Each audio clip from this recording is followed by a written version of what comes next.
রাকসু নির্বাচনের মনোনয়ন প্রত্যাহারের শেষ দিন আজ।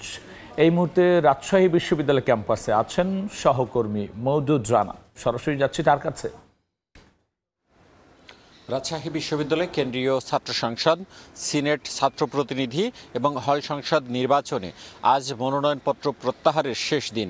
যারা মনোনয়নপত্র জমা দিয়েছেন কিন্তু শেষ মুহূর্তে নানা কারণে আর নির্বাচন করতে ইচ্ছুক নয়, তারা আজ নির্বাচন কমিশন বরাবর তাদের যে মনোনয়নপত্র প্রত্যাহার সেটির আবেদন জমা দিবেন এবং নির্বাচন কমিশন আজ সেই আবেদনগুলো নেবেন এবং সব মিলিয়ে আগামীকাল চূড়ান্ত প্রার্থী তালিকা প্রকাশ করবেন এবং চূড়ান্ত প্রার্থী তালিকা প্রকাশের পর আগামীকাল থেকে শুরু হবে প্রচারণা।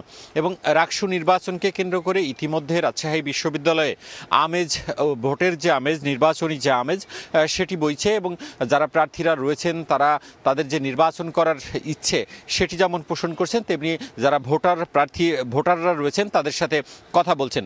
আগামীকাল থেকে যেহেতু প্রচারণা শুরু হবে সেই প্রস্তুতি নিচ্ছে।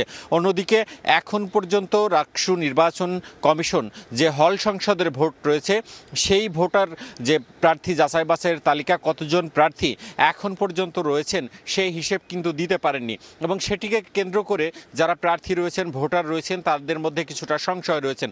তারা বারবার উদাহরণ দিয়ে বলছেন যে জাহাঙ্গীরনগর বিশ্ববিদ্যালয়ে যে অব্যবস্থাপনার চিত্র দেখেছেন, রাজশাহী বিশ্ববিদ্যালয়েও অব্যবস্থাপনার চিত্র এখন পর্যন্ত কম নাই। তারা বলছেন যে 6বার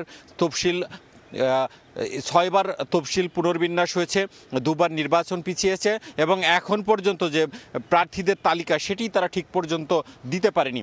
আপনাকে জানিয়ে রাখি, এখন পর্যন্ত কেন্দ্রীয় ছাত্র সংসদ নির্বাচনে 320 জন এবং হল সংসদ নির্বাচনে 603 জন তারা এখানে মনোনয়নপত্র জমা দিয়েছেন এবং আগামীকাল চূড়ান্ত যে প্রার্থী তালিকা সেটি আসলে প্রকাশ করবে নির্বাচন কমিশন। এই ছিল রাজশাহী বিশ্ববিদ্যালয় থেকে আমার কাছে সর্বশেষ।